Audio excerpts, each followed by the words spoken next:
Welcome to Kickin' It with KeKe. Kickin' It with KeKe.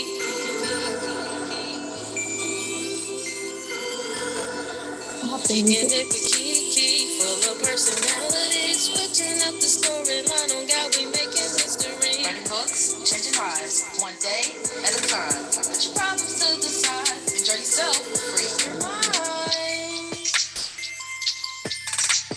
Kickin' It with KeKe.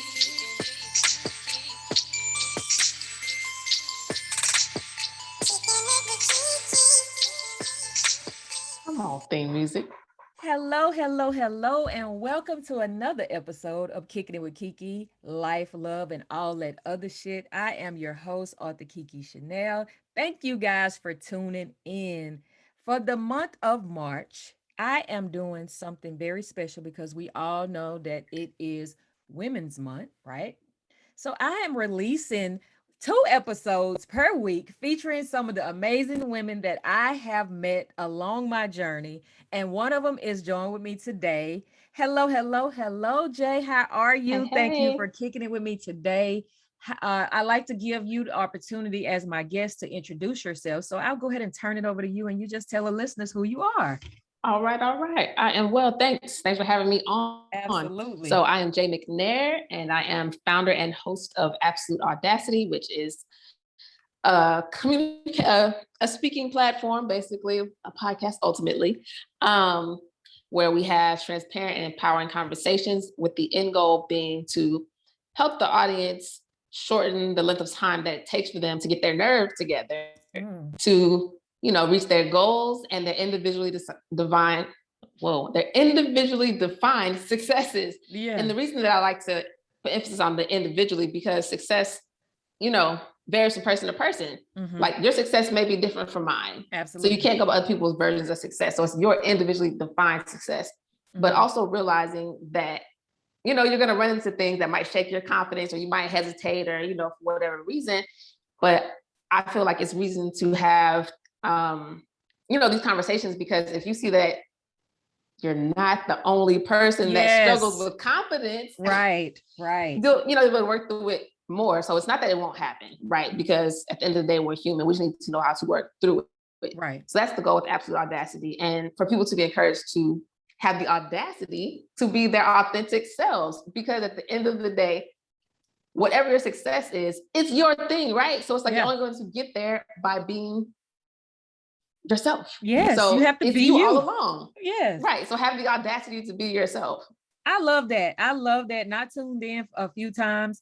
And I love the different topics that you talk about, but that absolute audacity, when you explained that the first time that I tuned in, I was like, yes, I love that. I love that. So if you had to describe the brand, your brand, and we building in a brand because you have merch and all that, and we'll talk about that a little bit later.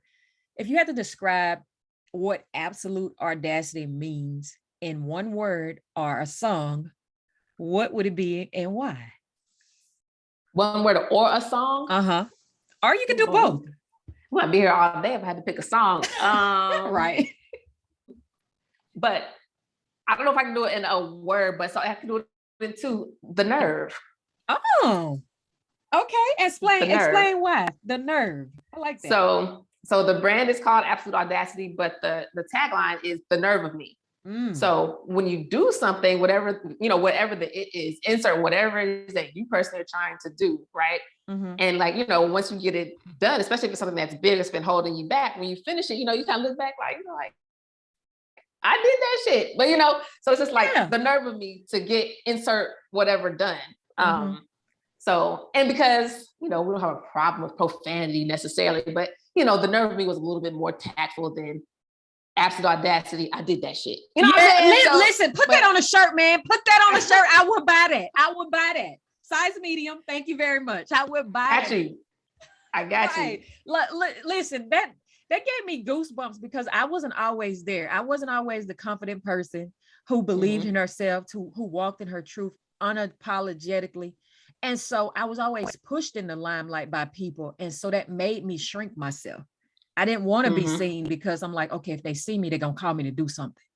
Not realizing that those people saw so much light in me and believed in me that I just took it as, oh, they're adults and I'm the kid, so I have to do what they say. I have to do it.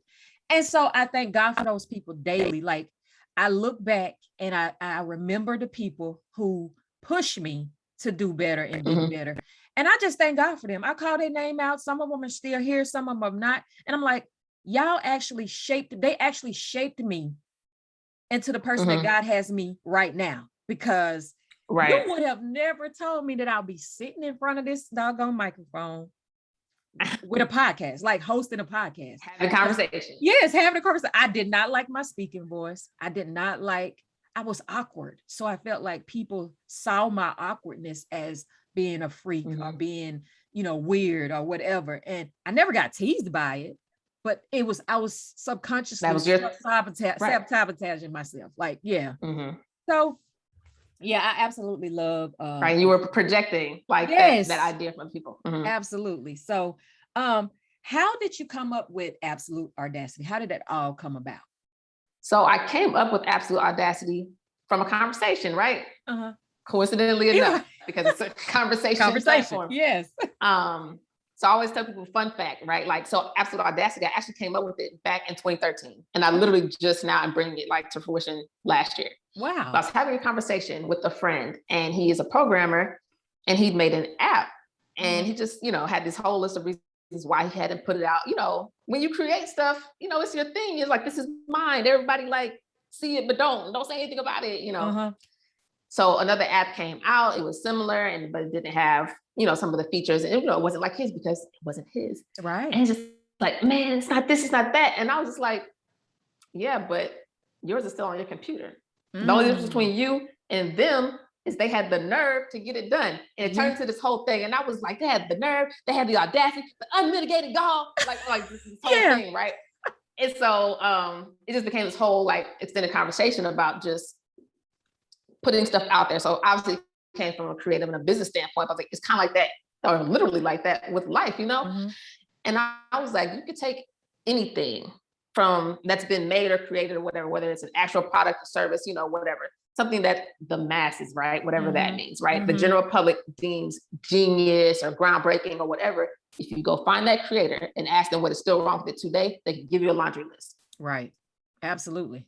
I mean, like what's wrong with it and what could be fixed. Right. I mean, I think everything can be improved. It's just our mindset. Right. Like, yeah, because, I write books and stuff, and I tell people all the time, like, I have 14 books, but I wouldn't recommend all of them because I've grown so much as an author. I don't even push my oldest stuff. I'm like, no, don't buy those. Oh my God, y'all gonna think I'm an idiot. Like, right. And so I was just like, it's not about that. Like, you just have to have the nerve to get it done and put it out there. It's not going to be perfect. It's not whatever. Like, you pause or whatever. I say, we watch these stories and things, right? Whether it's interviews or documentaries or insert whatever, right? And the people talking about what they went through, or they felt this, they felt that. And it's like, you hear them saying it, but obviously it's after the fact and they're already established. So you're kind of like, but you were able to do it. We project, right? We assume. You were able to do it because it's you, because you're confident or whatever. It's just like, no, they're human too. They just decided to do it. Like, it's crazy until it's not. You know what I mean? And so I'll use like the Beyonce example. I can't remember what she said. It doesn't matter because, Beyonce is really private. But she said that basically something she was like pretty not sure about it, insecure about it. People were like, oh my God, Beyonce is insecure. And I'm like, why is that a surprise? Like, she's human. Like, she is human. We all have those moments of insecurity, and it's okay. That just makes us human. Like, it's a human experience. It's normal.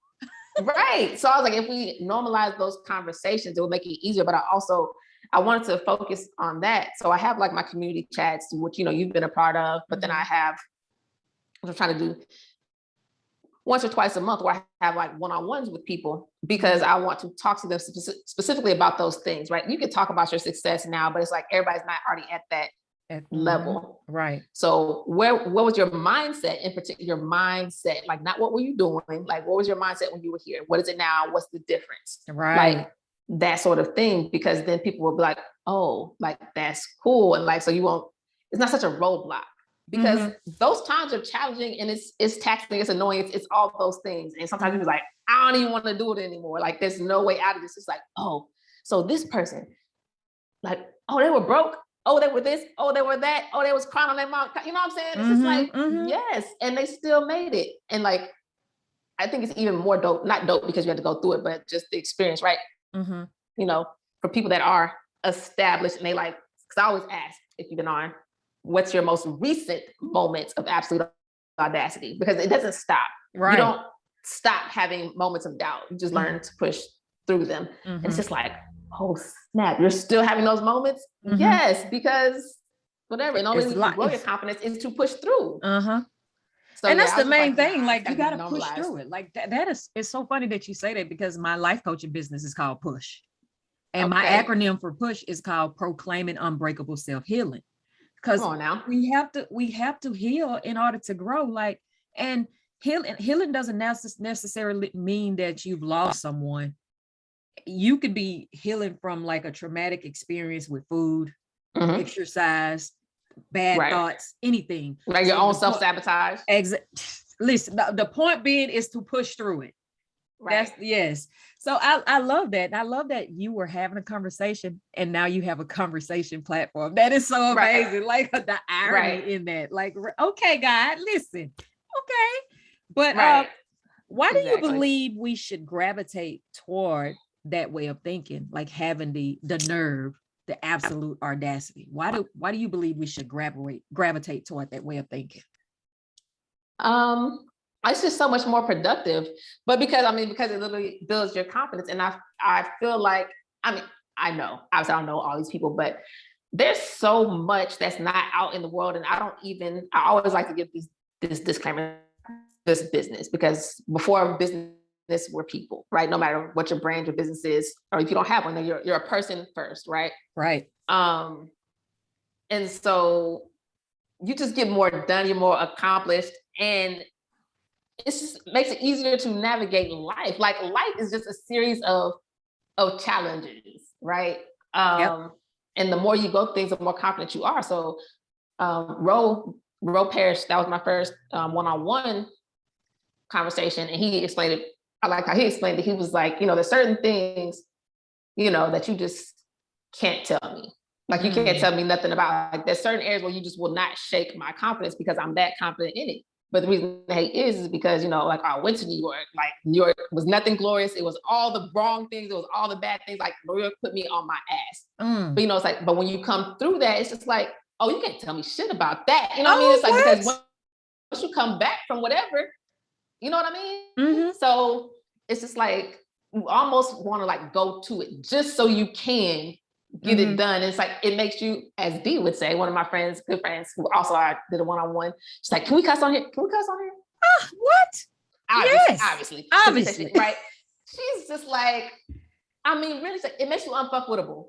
Right. Exactly. I was hoping you say that because I've heard you say it on your platform. And I wasn't going to tell you that. I'm like, yes. Okay. So ding, ding. Like, it's word. A thing. Yes. It's a thing though, right? So it's even with like tragedy. And I hate to use like, an example of like loss and grief, but it's life, right? I won't put a certain relationship on it, but like loss. I feel like some big losses, just like certain things don't phase you. You know what I mean? Oh, it's like it's insignificant or whatever. Like you can't. You preach. It's like I made it through that. It's like you're not gonna touch me with something else. You know what I mean? Can I share with you something? I was always talking about doing a platform, my podcast. And 2020, I lost a 19-year-old daughter to a fatal car accident.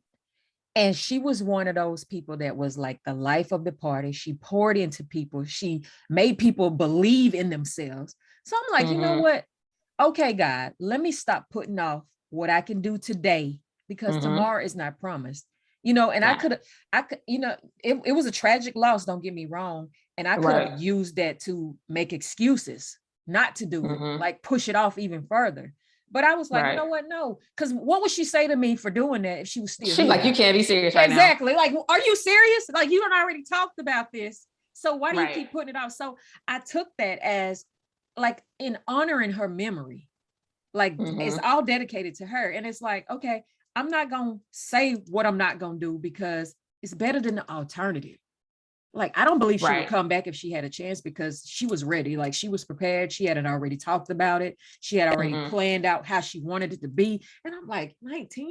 Like, really? Do you know how close your relationship with God has to be for you to even have that type of conversation at 19? Right. To even just articulate that. Right. And just to put it out there. And so, I hate that we had to experience the loss. I miss her every day. But I'm so glad that I got what I got out of it, because we wouldn't be sitting here having this conversation.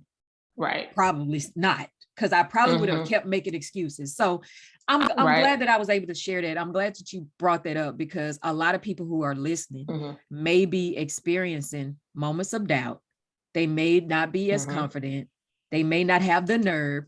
And so for us to sit here and be vulnerable, telling our stories as well, it's okay. Right. Just make sure that you start. Don't just keep putting it off and putting it off, just because start. Just start.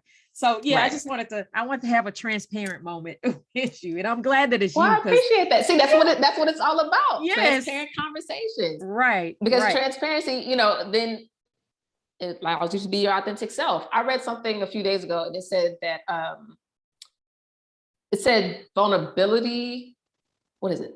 Vulnerability is like one of the truest forms of intimacy, or something like that. Yes. And I'm like, but it's true though, right? It's like, because then there's like a degree of a trust, but you're also letting the other person know, saying that they can be themselves too. Yes. So it's just like, I could quote Jay-Z's forever, right? There's a Jay-Z for everything. But one of his lyrics is like, you was who you was before you got here. That's like the end of the bar. And it's like, it's true. Like I did a live one time. It's just like, what's the common thread like through everything that you do, just in life and business, whatever, because there always is one. You just have to like identify, like what it is. So you do all these things, and like, dang, it was this all along. It was that long. It's like, because it was already there. Like, it was already there. You're who you've been looking for. Like, that is so amazing, because a lot of people get in their own way by overthinking it. Not realizing that you already have everything that you need inside of you. You just have to build that confidence to put it out there. Like, stop worrying about people.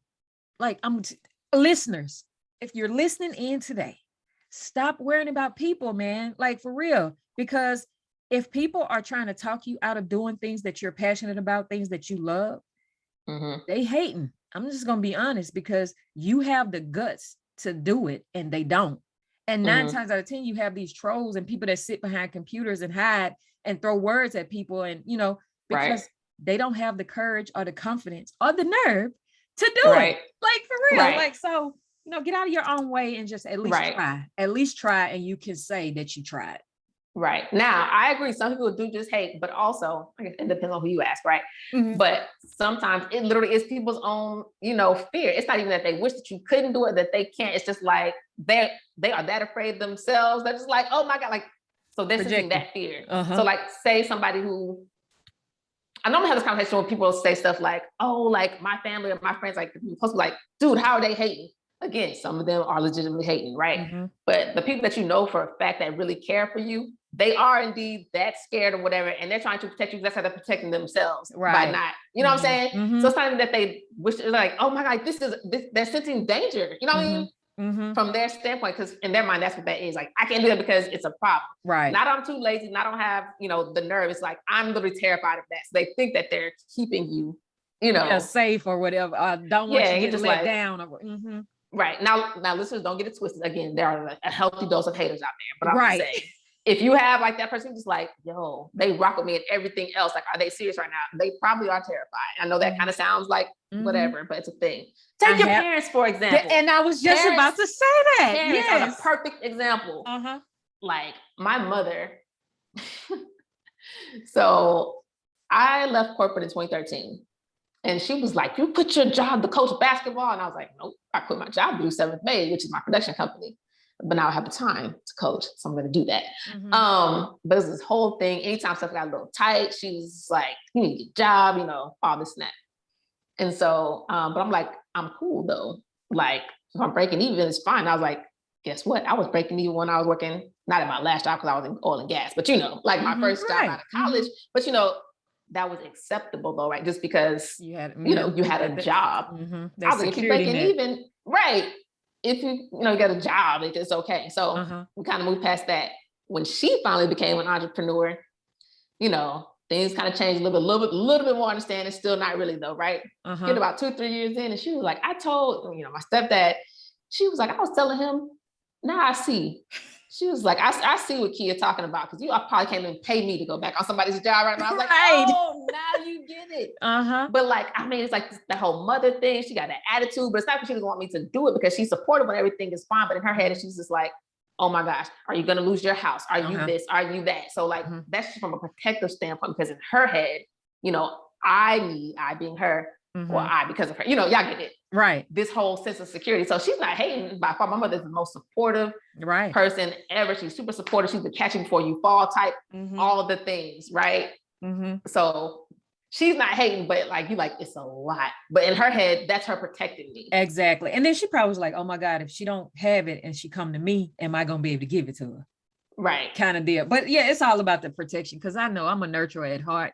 But I have to learn how to step back, because I find myself with my 13-year-old son trying to tell him, to show him how to do certain things. And I'm like, this is why he's 13 years old. He needs to let him his clothes. It's okay that he don't fold them the way that I fold them. And the point is he's doing it.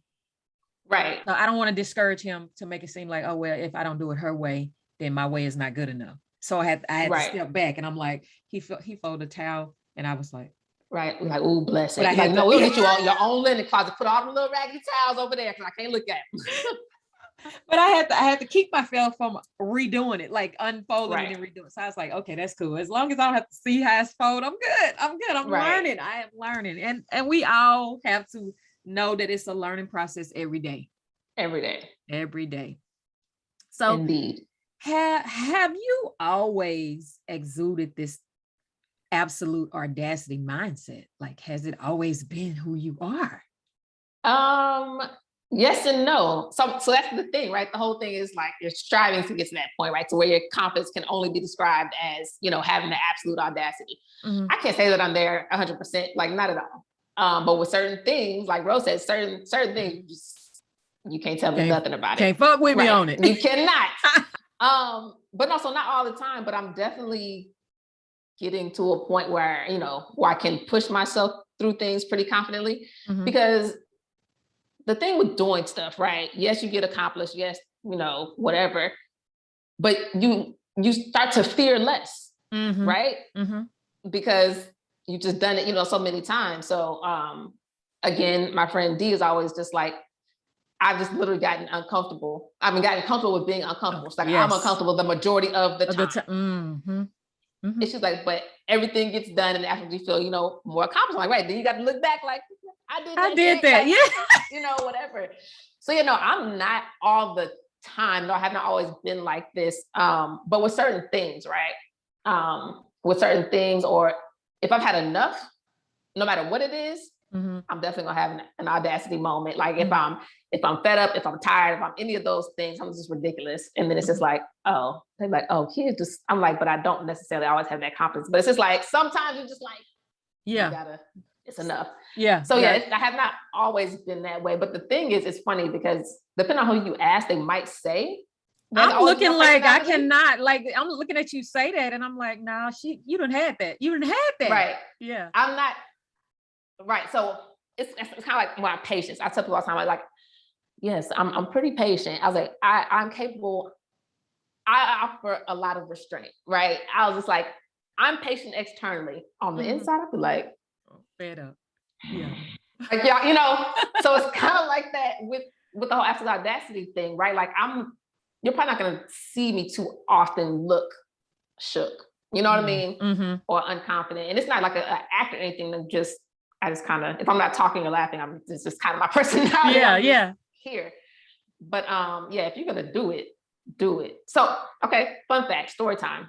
So my parents are always talking about how when I was little, it's kind of different, same person, but different perspectives, obviously different people.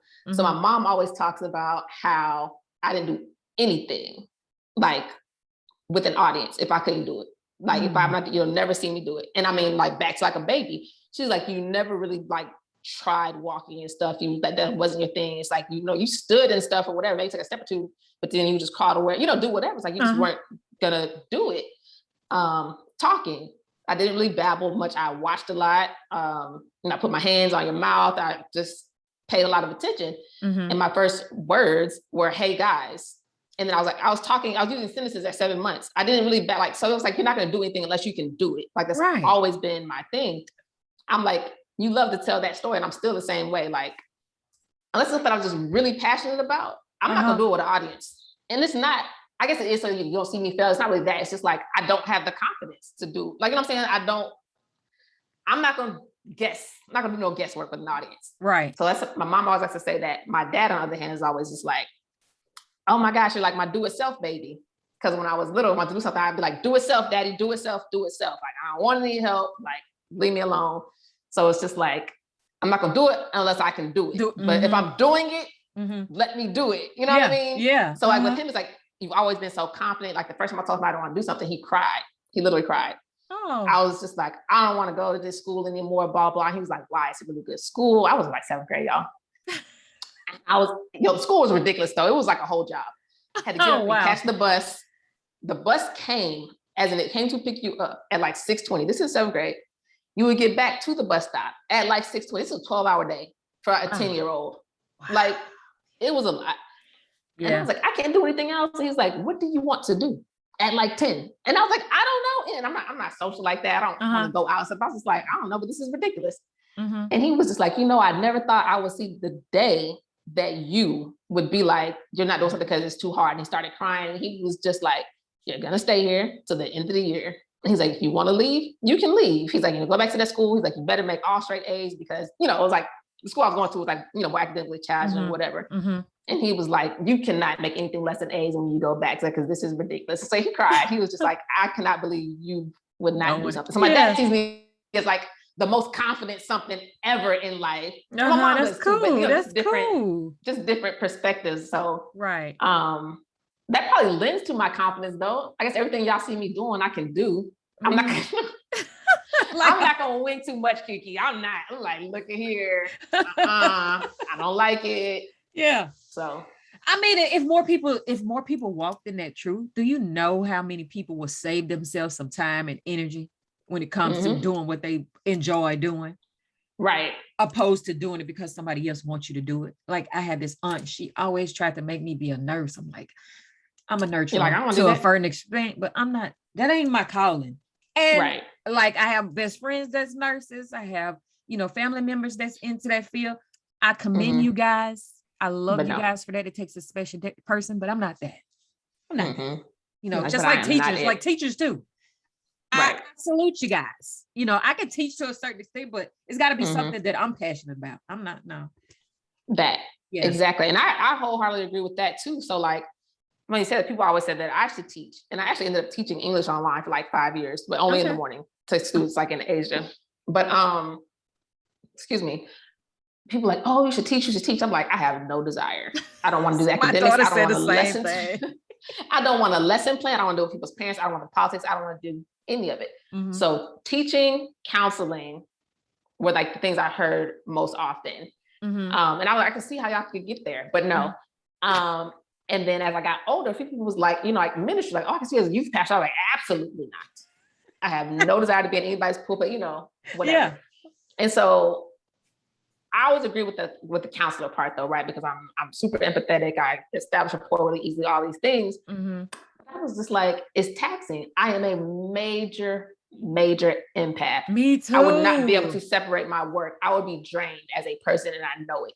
Like, I couldn't do that all day, every day. And that's why I got certified in life coaching, opposed to becoming a psychologist, what I went to college for, and counseling and all that, because I get too invested. And so I used to find myself watching like the ID Tanner, doing research on my books, because I write like psychological thrillers and suspense or whatever.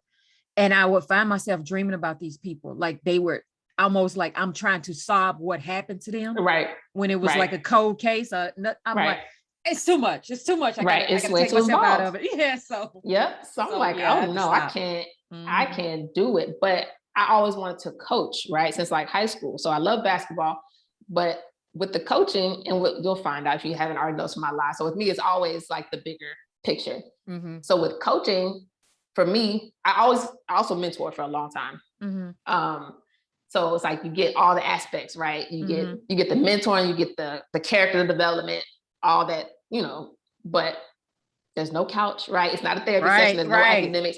You get all the things that people like about teaching and counseling, but like in an unconventional, way. Right. And the thing with children, and really we say children, but with all people, right? You learn by doing and all that sort of thing. Even like when you're listening, right? It's scientifically proven. You retain more information when you doodle, when you're listening. Like we learn in motion. And so it's just like, you can teach all these things. There's so many parallels between sports and life. And so I was always that coach. So I coached for 9 years. This was my last season, this past one that we just had. Okay. But I was always that coach, kind of like the liaison, right? Like the player coach, if you will, and that sort of thing. Like that's my jam. I don't even want to do the X's and O's, right? So that's like the whole thing. It's just like, so yeah, I am all those things that y'all are saying, but I don't want to do them in those ways. Right. Absolutely. Like it's unnecessary. Like basically. For me, because then I'm gonna be burnt out and then I'm not gonna enjoy it. Right. And it's something that I enjoy doing, but I just do it my way. Right. It's like you still get the same effect. I mean, I've gotten the cards, like, what I've learned, what I appreciate. I've had the crying parent literally, like come to me and be like, my kid is so much more competent than this, that. I've gotten the whole, like, I don't want to be weird, but can I give you a hug because my kid, you know what I mean? Like you get all those things still. I don't have to grade any papers. Right. I don't have to deal with principals. Yeah. I don't really have to deal with the parents because I never head coached. It's like, oh, this is so late. You can probably go somewhere else now and head coach. Fun fact, I could have gone somewhere and head coached 6 years ago. Right. I don't want to do that. Do all that. Like, I don't. So you got to find what works for you, and stick in that. Like you said, like you're a nurturer and all those things, but why do I have to be a nurse? Like, how do we get put in that box? I mean, I guess society, like that was one of the things that most women could do. You couldn't be the doctor because you couldn't do what the man was quote unquote supposed to do. So you became the nurse because you're a nurturer and that's what women do. So yeah, I'm over all of that. Like it's like nah. I'm here for it. Like I'm allowing myself to get out of my own way, but I'm trusting God to direct my path. So there you go. There. Yeah. So what are some things that we can do, and myself and the listeners, to transform our way of thinking to grasp that the nerve, absolute audacity way of thinking? That's a true question. What can you do? So this kind of goes with everything that we're kind of hearing now just in society. Actually, we've always heard, the people you surround yourself with, right? Surround yourself with people that are doing things. Even if you don't know them personally and whatever, like, the information you take in, the media that you consume, so surround yourself with those sort of people. And I mean, as simple as it sounds, do some shit. Like, you know what I mean? Yeah. Like, no matter how small it is, like, and that's the thing. So I have on IG, so I have 2 series right now. One is The Nerve of Me and the other one is Get Your Nerves Together. The Nerve of Me is totally celebratory. It's like the nerve of me to do right. Like whatever. It's like, what have you recently done? We all talk about it, like, celebrate, encourage, all these things. But the point is, like, even if it's something small, because we're all on a journey and the journey is going to be really long if you don't celebrate stuff, because it's like, dang, I've been doing this all this time. It's like, and what do I have to show for it? Right. Plenty, but you didn't take the time to acknowledge it. So now you feel like you haven't been, get anything done. So do something and acknowledge it. I think that definitely, what happened? There you go. Oh, battery. That was me. But it's just like, do stuff and acknowledge it. Maybe I don't even have to celebrate, have a whole party and announcement, but acknowledge it, because sometimes, especially, those of us that are like known to be hard on ourselves and all that sort of thing, we do stuff and it's kind of like, but that's what you're supposed to do. Or so it's nothing to be excited about. Right. And it's like, yes, what you're supposed to do, but you still did it. So you can't just like, minimize it. That's why you're exhausted. I keep feeling like you haven't done anything. And then you look back and it's like, oh, I've actually done a lot of shit, but you didn't want to acknowledge any of it along the way. Right. So yeah, all that to say, just do shit, acknowledge it, and surround yourself with people that are doing things and that encourage you. Oh my goodness. Yes. I love right now how like everybody is super encouraging and all that and like supportive, but be intentional about that. Mm-hmm. For the most part, you're not really going to get, I mean, I'm sure that they exist, but not really on my radar. But you know what I mean? Like, people typically aren't just like super negative, just in general. Right. Mm-hmm. But there's people that are just there. And I don't mean that like in a bad way, but you know what I mean? Like, intentionally seek out people that are supportive. Right. And that are encouraging within, whatever it is that you want to do. Like, you need that constant positive reinforcement, which is why, we have the nerve of me. It's just like, oh, dang, that's a thing. Like, oh, that is dope. That kind of is whatever. So to use my first, and I've only had 3 one-on-ones. Okay. So to use my first one, me and my dude Will were literally just talking about this today. It's like people and resources and whatever. And I was just like, I don't really keep up with the people that I know, which was brought to my attention here recently when I was doing business planning for this other venture.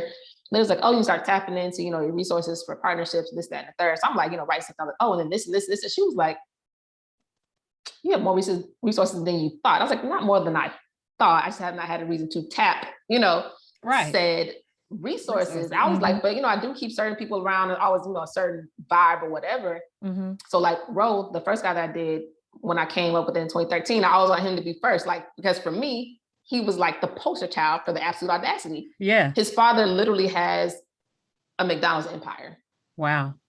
Like, so that was the thing, like, that's the family business. When you finish, you take these over. Yeah, like almost like 30 McDonald's, he's like the head of, like the McDonald's Black owners, blah, blah, this, that, and the third. Like, he does all the things. Mm-hmm. So that is your path. Ro went to school. He knew what he was supposed to do in school, right? But Ro went to school. He was like being a PA. He was DJing. And it's like, oh, you need to get a real job. It's just like all these things. Fast forward. Now he works on, at Turner Sports. He's an Emmy winner. He like works with all his sports idols and DJs like on TV, like ESPN, EBT, like it's like get a. So I always say, it's like the running joke.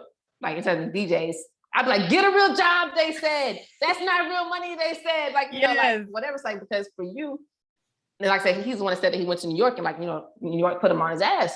Mm-hmm. You could have came back home and been like, hey, Pops, I'm gonna go ahead and absolutely get on in here. You could have taken the easy route. Mm-hmm. Not easy because that is hard work. You know what I'm saying? It's already there. Because it's already there. Yeah. Right. And he had no desire to do it. And I just always thought that was the dopest thing. And I was like, whenever I do it, like Ro has to be first. Ro for me is, so of course, 13 years ago, he wasn't on, NBA TV and all these things or whatever. But I was like, that's just the kind of people that I keep, you know what I'm saying, around. So I don't really have a whole bunch of negative energy. And like, so I mean, I've known him for a long time. We never just like dealt with each other like all the time. You know what I'm saying? But I've known him for a long time. Right. But I always kept up with him, I always kept like in touch with him because like that's just what was dope to me. You know what I mean? Like that's what I wanted to do. So I say all of that to say that was kind of a long roundabout way. But I talk to Ro on a regular basis. We talk regularly enough, like in passing and stuff. But it's like I followed him and kept him around because that's what I wanted to do. So that's what I mean by like, keeping people around. You don't have to like know them personally or like talk to them all the time. But like that was like reinforcing for me. So like I knew he was in school for video and all that because I was talking to his dad one day and he was like, oh, Romo's doing RTV too. And I was like, oh, bet, whatever. And I was at my first job out of school, I was at Fox and I was prepping a show. And I heard somebody like, yo, and I was like, because I know it's like, whatever, right? Yes. And I don't get too excited about anything. Y'all see me clown on these lives and stuff, but I'm really in real life pretty whatever. And so I was like, yo, Ro was on there. It was like, okay. And I was like, okay, brief backstory. His dad has like, whatever. And it was just like, oh. And I was like, so that's not really necessarily going over all that well, I guess like it is, but it's not like, And it was like, oh, got it. But it's like, that's my thing. So it's like, you got to keep images around that work, Yes. For you. Yes. Like, and that reinforced, whatever. It's like, it didn't work out. He did have these moments where like stuff wasn't working like he wanted to and all this, but it's just like, now you are literally out here living your dream. Living your dream. Yes. So. And then you got to, yes, I love that you say celebrate the small stuff because I didn't always do it. I always I'm a perfectionist. So I was like, okay, you wrote this book. So when you going to start the next one? I'm trying to put books out every 6 months. Like that is unhealthy. It's not doing anything good for your career. because then people gonna expect that, and then you just half-assing it really just to say, right, just to get it done. And I'm like, look, you know what? My true fans are supporters. They gonna wait, and they gonna get it regardless of when it come out, because they support me. Right, as a person. Yeah, I don't have to do all that. And I'm like, I was able to exhale and take the pressure off myself, because I'm gonna put pressure on myself anyway. But it's like, I don't have to do that. That is not all of the greats. They don't put books out every 6 months. I get around to it when I get around to it. Hey, listen, like it is what it is, and that pressure is something. Somebody asked me about my sit downs. It was like, so you for real came out swinging on your first sit down. What are you going to follow with that? I was just like, I mean, yeah, he's a dope person, but he's a human being like everybody else. Like, I'm not going to try to follow it up. Like, I'm just going to. I didn't start with him because of, I didn't start with him because of who he is. Anything like that. That was totally a personal thing, right? That was for me, because for me, bro was Absolute Audacity. It had nothing to do with his accolades or not. He wasn't doing that. You know what I'm saying? Right. Back then, that's just what I wanted to do. And I was like, it would just be dope if it worked out. And it just so happened to work out with his schedule. Yeah. So I was just like, nah, like we can't put that, pressure on ourselves. Like, you're going to do dope shit. You're going to do mediocre shit. You might do some whack shit. Like, you know what I mean? It's just like a circle of life, right? Like, so you can't be like, dang, how I'm a topic. Because then now you're not going to even be your authentic self, because you're worried about doing a thing instead of doing the thing right. Right.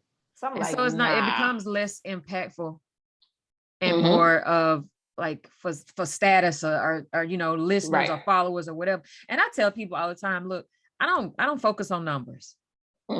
I just put out content that inspire me, and I know that will inspire somebody else. And if people tune in, they tune in. If not, I'm not gonna stop doing my show.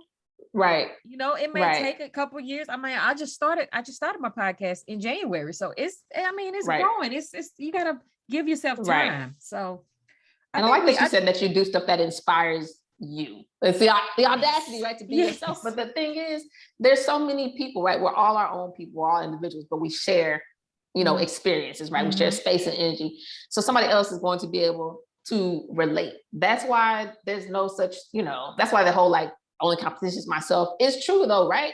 Like, there's a million people doing the same thing that you're doing, same thing that I'm doing. But you gravitate to those people because of who they are, what their brand is. So you can't get, caught up in that. It's just like, no, I'm going to do me.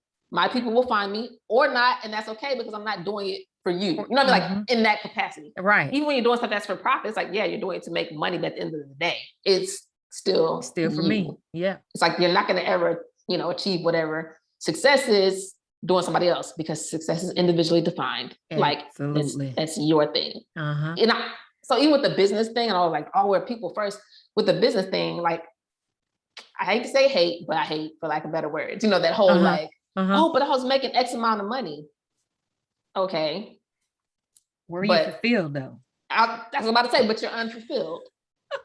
Right. So technically, that's not quite a success. And I'm not saying out here be broken out. Y'all don't do that. Pay your bills, be responsible, be all the things. Please do. But I'm just saying, you know what I mean? Like, you might do some stuff that works, right? Like, but it's like, it's acceptable in the corporate world, but not in the entrepreneurial world, right? Like, you'll go to this job that you hate, but it's okay because I'm making 150. But you'll keep doing that for years and years and years and years. Then you get into like the entrepreneurial space though, right? And it's just like, well, if I just be me, like, nah, you know what I mean? Like, now you got these stipulations or whatever, or you'll leave a corporate job, right? You'll take a pay cut because it's stressing you out. And you're like, that's fine. But like an entrepreneur, it's like, but I can't do that because that's not making money. Or you go out and you start chasing stuff. It's just like, it doesn't compute. It doesn't, right. That's why we're over here. Like, exactly. Like, you got out of that to make sure that you could do it your way. Right. Yeah. It's like, pick a struggle. So are you going to struggle to go to this job that makes you physically ill? Or are you going to struggle to build your brand and your business so that you can be successul? Right. And I always have to say, I'm not 9-to-5 shaming at all. I'm not one of the people. I don't care. Either. Live your life. And I mean, I'm not even against 9-to-5s for me. I am, but I'm not. I am. But my problem with it is if I'm going to be there, wherever there is, let me be doing some work. If my work is done, which it always was, because the girl don't play on the job. I was always the top, performing like whatever I was doing for the most part. Like, don't have me here just to have me here. Or if I have stuff to do, like, and we go about like the right way and stuff like, oh, we can take the days off just because whatever. I did everything I needed to do, everything taken care of. I have all that problem, all the answers to every problem. And he's like, well, just not just because. I don't have time for that. I need control of my time. Right. So that's my biggest thing. Like, and I know there's places that like have good work balance and that type of thing. That's my biggest thing. But I need control of my time for personal reasons and for like health reasons, whatever, right? So I took a pay cut when I left my job. I worked in petroleum and oil and gas and like procurement and stuff. So I took a pay cut when I left to do my business. And so I can't lie. In the beginning, I was like, Now, I had, for the record, we did it in a responsible way, because I had tried for years to kind of like, sorry about that, I had tried for multiple years to kind of like wean myself out, like, oh, I'll do this, I'll work less hours, I'll do like temp stuff, like whatever kind of, and it wasn't really working, because I know myself. It's like, if I have a safety net, I'm not going to go as hard, because I have a safety net. I know that. Right. But when I left, I had the stuff together. So I left in September. But I had money, even if I didn't bring anything else in, I had money to pay all my bills all the way through February. Right. So I had, what I'm saying? It was a responsible exit, but I was still like, now, this is on you now? Yeah. Like, for real? Right. I was like, it was that brief. I was just like, ooh, I wouldn't say that I was scared, but it gave me pause for real. And then it gave you pause, but you didn't stay in there. You didn't let it stop you. So yeah, we're going to pause, but we're going to keep going. Right. And I was like, is what it is. Like, it was like the most refreshing thing ever. Cause I was just like, I'm so tired of people like monopolizing my time. Like I said, for me, for health reasons, it's like, sometimes I literally just need to lay down or whatever. Like my doctors was like, oh, when you start having like this, like you should probably take like 2 days off. I'm like, I'll be taking 2 days off all the time. It's the thing. Like, so yeah, no. Yeah. So I suffer from migraines, so I get it. Right. So I'm like, I just had to control my time. So no knock to 9 to 5s, all that to say, but don't be miserable just cause. Like, listen, for anyone who is listening and you're able to do something about your situation, why not? Like, have the nerve and the absolute audacity to do it, to just do the shit. Right. Because those folks are going about their business and stuff. Heaven forbid something happens to you, or, they could go right on about their business. They probably have somebody already lined up, like, for real. Right. And so, I hate that, like, I get how we get here, right? I know how we get here and why we respond the way we do, but I hate that it takes something drastic to happen. Like, for us to then start being like, this shit don't even matter. Right. But why do you have to take that? Why do you have to lose, something material, or heaven forbid a person, or like whatever? Why did it have to be all these things? Or why do you have to like, Kimberly Pillow's talk was on live one day, and she was saying she like literally made herself sick with like stress. They couldn't figure out what was wrong with like all these things in the hospital. And that's what it was. It was like this whole like mental and emotional thing for her. And it's just like, no, like at what cost? You know what I mean? It's just like, nah, so it's like, I don't even care anymore. I'm not gonna worry about it. So again, be responsible, pay your bills, but like, don't hold on to stuff just for the sake of that. Yeah, absolutely. Like, I don't have anybody to impress. I need to be okay. I don't have kids, y'all. I am team returnable, baby. I will be the parental reprieve for everything, but I don't, I would have taken longer for sure if I had kids. Because I'm like, in my mind, not that it's unacceptable. No, it is, for me, it is unacceptable. Like, I'm not gonna get her winged with a baby. You know what I mean? Right. I'm like, the game changes when you have responsibility. Right. Like, and so I was just on that level. So for me, I had, I don't know, what is September to February, like 6 months or something? I don't know, whatever that time is. I had that for me, like to pay all my bills and whatever. I'm like, if anything super catastrophic happens, I mean, we got insurance and whatever, but it's just like, kids are walking, breathing balls of unpredictability, right? Like, and they just cost a whole lot of money. They're the most expensive accessories on the face of the planet. And so I'm just like, that would have been enough for me, right, to quit at the time. I probably would have been like, nah, let's have 2 years. You know what I'm saying? Like, I don't know, it would have been something or whatever. I would have had to have contracts for, 7th May, which I did, and I was freelancing, like, totally. That would have been optional for me. If I had kids, I wouldn't let myself do Yeah. it. So, do stuff within reason. Don't be reckless. Like you can't be out here. Use wisdom.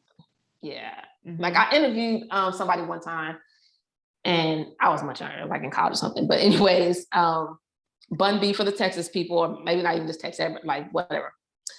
I asked him, what I asked him, it was something real, let me not say corny, something very cliche.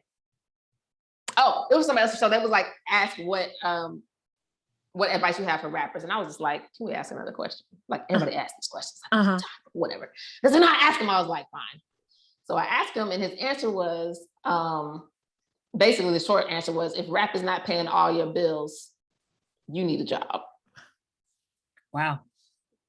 You rap on the side. I don't care how passionate you are, I don't care how dope, you know what I'm saying? Yeah, I mean, your lines are, you are rapping on the side. You got a family, you can't pay all your bills, you're not a rapper. And I was just like, shouts out to you for not answering that in a cliche way, because I did not want to ask you that. I hate that question. You told him that? You said that to him?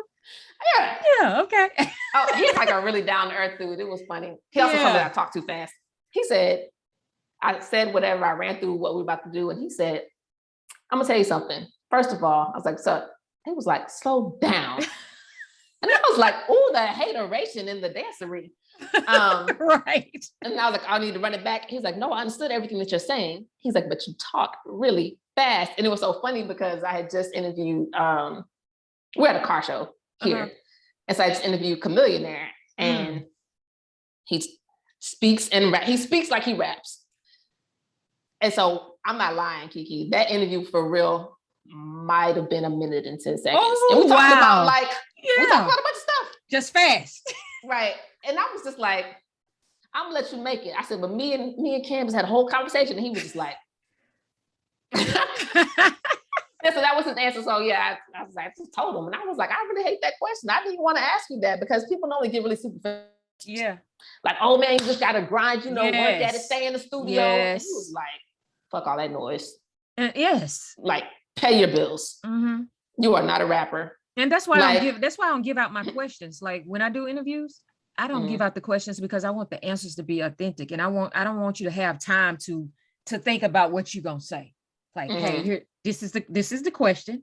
I need your answer. Like, yeah. So I've had some guests was like, no, I don't want to be on your show because you don't like to give the answer. Okay, then let's take you off this. Okay, but look, so fun fact though, because I know you're gonna scale because you just dope like that is the thing. At some point, you're probably gonna have to. But the thing is, you don't have to. Well, depending on who this thing might, but they'll let you know. But just generally, like whatever, because they don't want to be blindsided. Sometimes it's not even, I get like that. if they have like press and all that. Oh yeah, I get that. So I totally get that. But for bigger people, a lot of times the people won't even see the question. They're probably just so no. They'll be like, oh yeah, I'll tell them roughly about. They'll just be like, nope, not this, not this, not this. Right. Carry on. Right. So just a gist. So I'll like and that's my word for the year. Adjust. Adjust. Right. Mine is intention. No. Okay. Intention.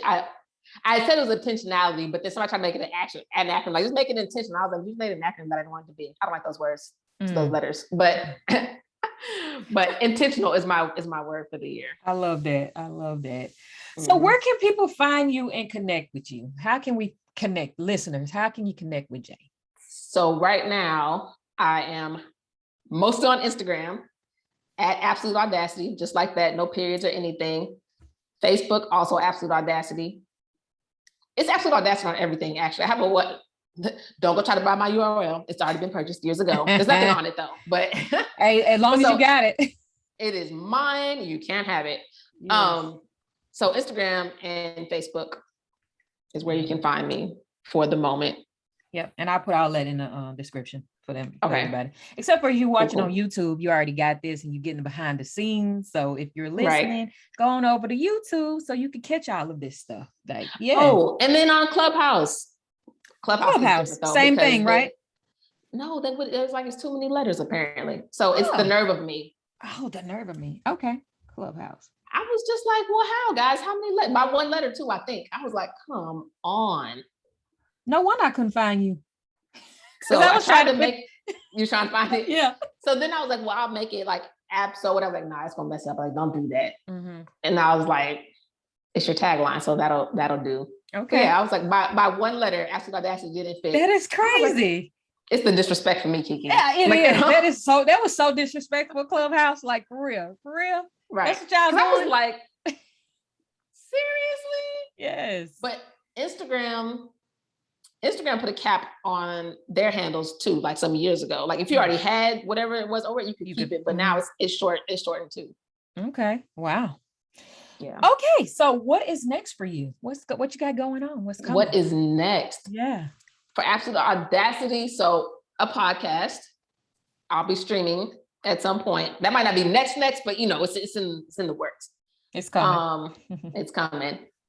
So that, and I need to streamline my merch. Mm-hmm.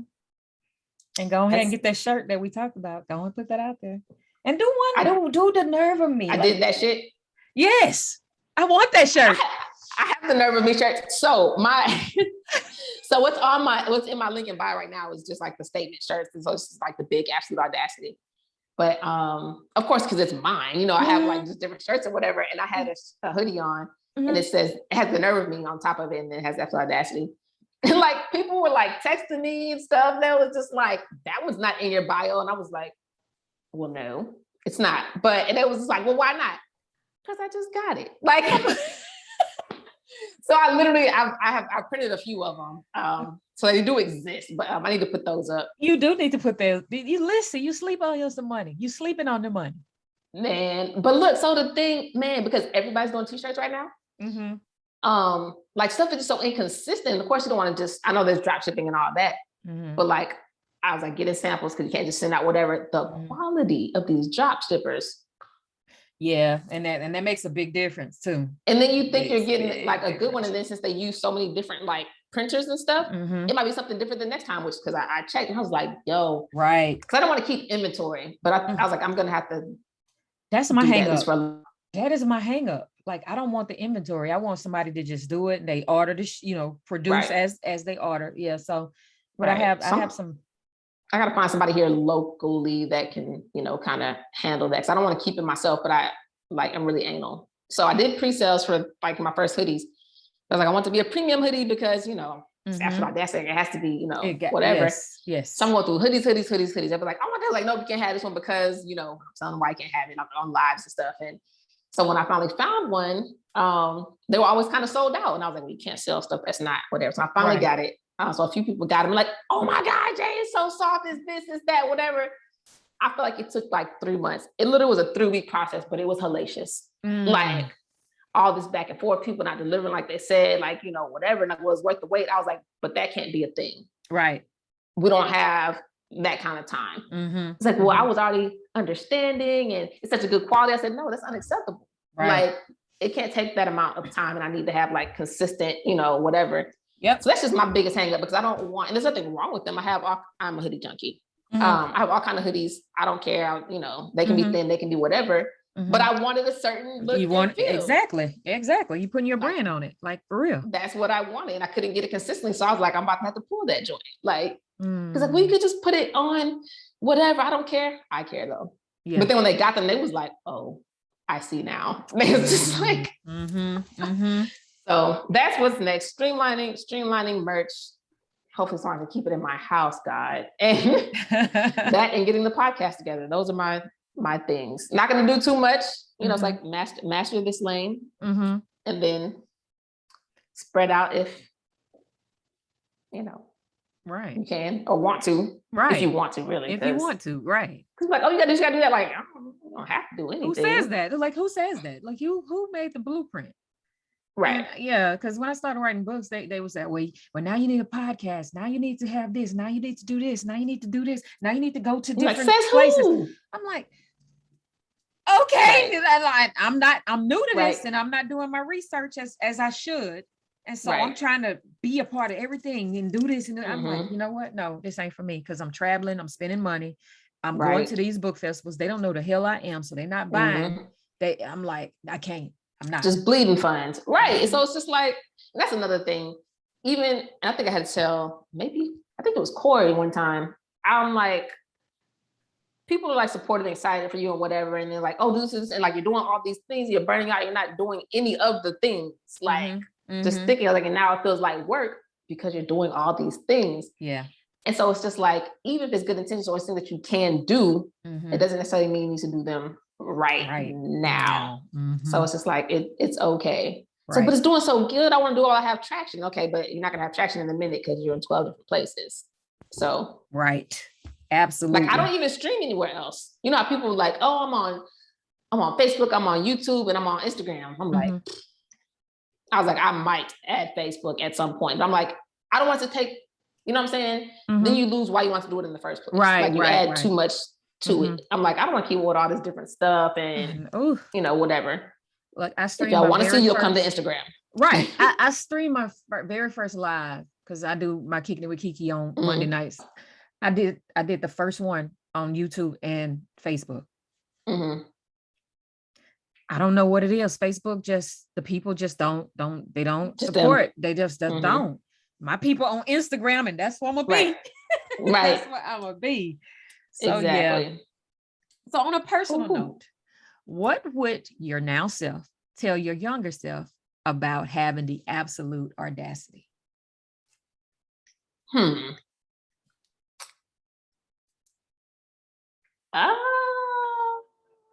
What would I tell my younger self? You know, I would probably tell my younger self to holler at my older self, honestly.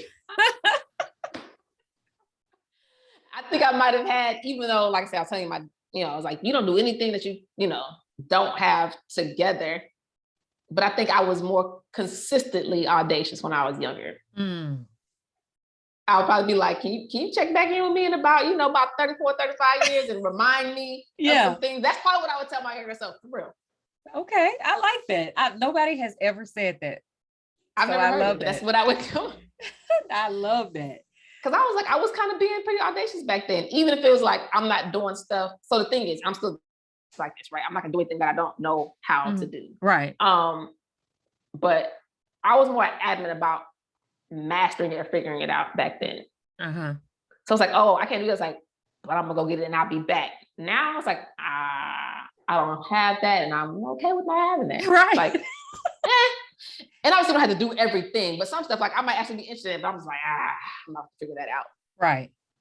Cool. So, I love that. So you guys have been listening to Kicking It with KeKe, Life, Love, and all that other shit. I am here with Jay McNair from Absolute Audacity, and we have had a great conversation.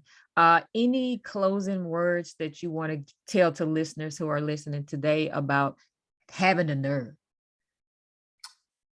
Man, I mean, go do that shit. That's really all I have. Like, hey, y'all heard it first. Y'all heard it first on Kicking It with KeKe. Go do that shit, man. And acknowledge it. Celebrate it. It's a big deal.